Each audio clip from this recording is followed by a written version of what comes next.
like a cat in his soft boots. But this time he stayed seated. He had no notes next to him.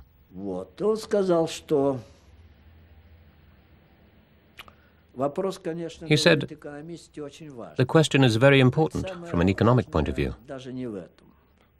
But this is not the most important issue.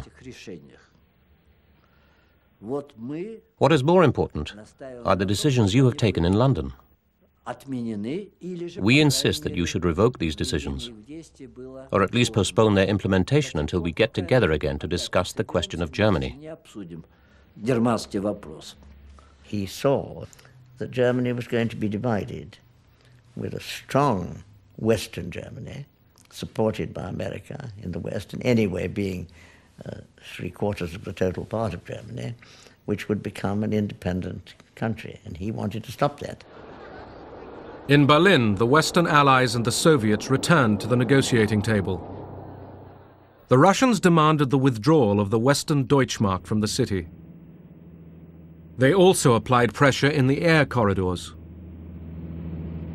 There's plenty of provocation. They used to carry out aerial maneuvers in the corridor or right alongside it.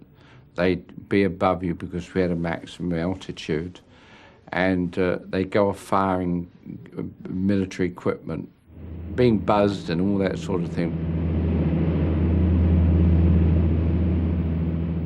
We'd come up and if a yak had come head on with you, right nose to nose, and the last minute would peel off, or come up behind you so you couldn't see him and then come up over the wing. But they didn't shoot.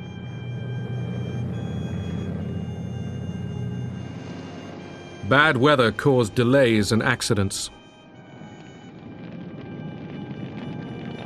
The airlift was not delivering enough food, and virtually no coal had been stockpiled for the harsh winter to come.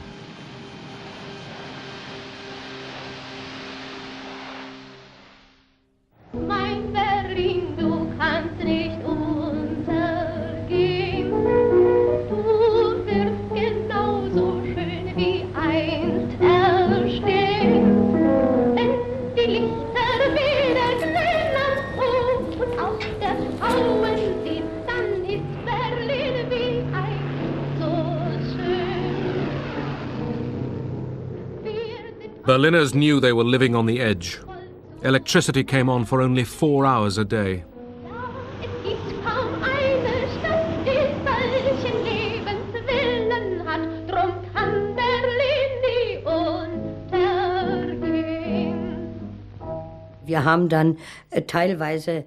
We did the washing at night. Because I had a small baby, I had to boil the nappies and do the cooking.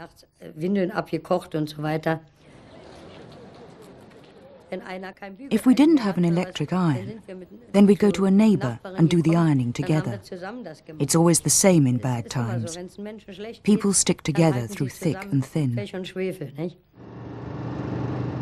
The Soviet blockade didn't prevent West Berliners from moving about freely within the city.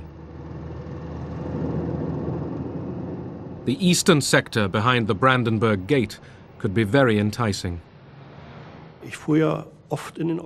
I often went across into East Berlin. If you wanted to go out, you had to go into the eastern sector. There were dance halls, there was music, there was electric lighting. The rooms were heated and normal peacetime conditions prevailed.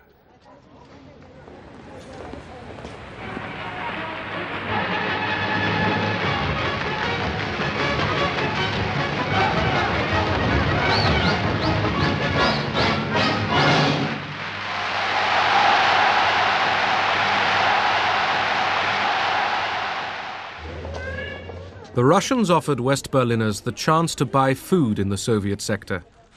Nearly 1 in 10 accepted.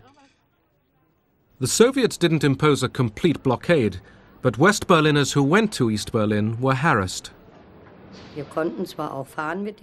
We could get out by train, but we were constantly checked here, there and everywhere by the Russians. They came into the station and either demanded our identity papers or searched our bags and rucksacks. You had the feeling that if a Russian didn't like the look of a German, he would take him away.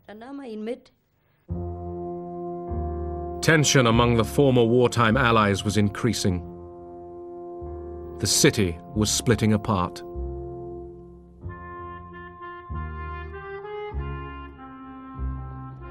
On September the 6th, communist-led activists converged on a full meeting of the city council in East Berlin. They were looking for trouble. These were not spontaneous outbursts from the people. They were, on the contrary, demonstrations, which party members and sympathizers had been ordered to attend. Their aim was to break up the old city council.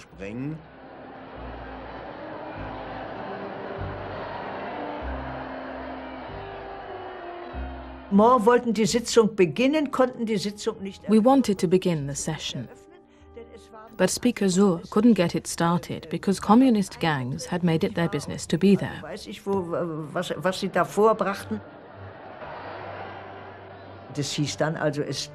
Word got around.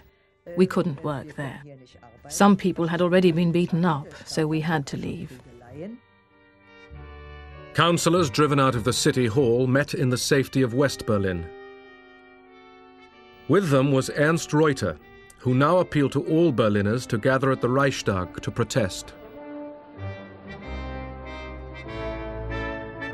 RIAS, radio in the American sector, spread the news. Because of the lack of electrical power, we had loudspeaker wagons going through the streets giving the news several times a day. They had a fine actor make a tape. Berliner und Berliner, Ihre Stadt ist in Gefahr, your city is in danger. The people came. Hundreds of thousands of them came. Das war eine Atmosphäre des Zusammenhalts. This was a show of unity by the people of Berlin. There was nothing else in our heads but the thought, we stand united. We are against the Russians and we support the Western Allies. Nearly 300,000 Berliners, many from the east, assembled at the Reichstag.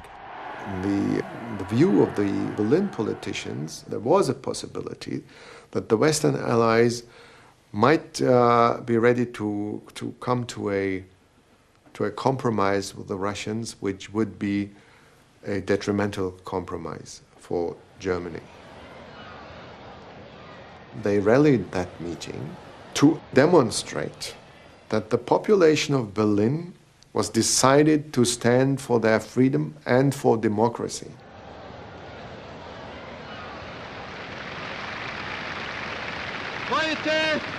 Heute ist der Tag, an dem nicht Diplomaten und Generäle reden und verhandeln.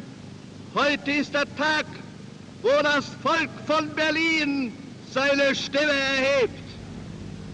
Ihr Völker in Amerika, in England, in Frankreich, in Italien, schaut auf diese Stadt und erkennt, dass ihr diese Stadt und dieses Volk nicht preisgeben dürft, nicht preisgeben könnt.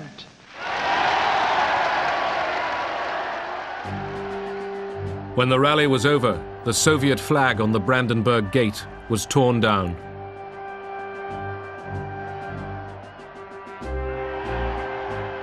East Sector police and Soviet soldiers opened fire. 12 people were injured. One young Berliner was killed.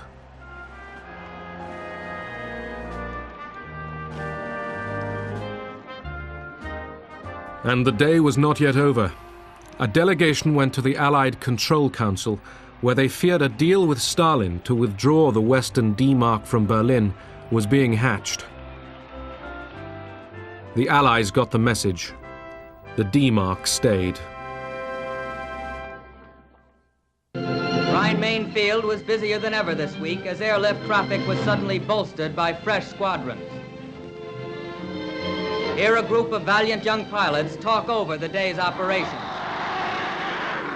Mensch, bei dem Wetter willst du starten? Na klar, Mensch, die Berliner warten auf wir. The blockade and the airlift went on. We flew everything. I mean, medical supplies, newsprint, but the coal was the biggest thing, and it was the biggest problem, too. The coal dust would seep in on the floors and the control cables, make it difficult to control the airplane. So we flew with our escape hatches out in the back to suck out the dust. Big Easy 6-4, I have you in contact over the Tempelhof range. If you'll pick up a heading now to get you over the planter beacon, coming down very nicely. Now you're starting to go a little bit above your glide path. Every 45 seconds, airplanes from the west came over Kleinmachnow, over the High Party Academy, in order to land in Tempelhof. 268 degrees. You are now 1.5 miles from touchdown. You're approaching the trees and buildings. You're now on course, and you're now on your glide path. Very nice. We were sitting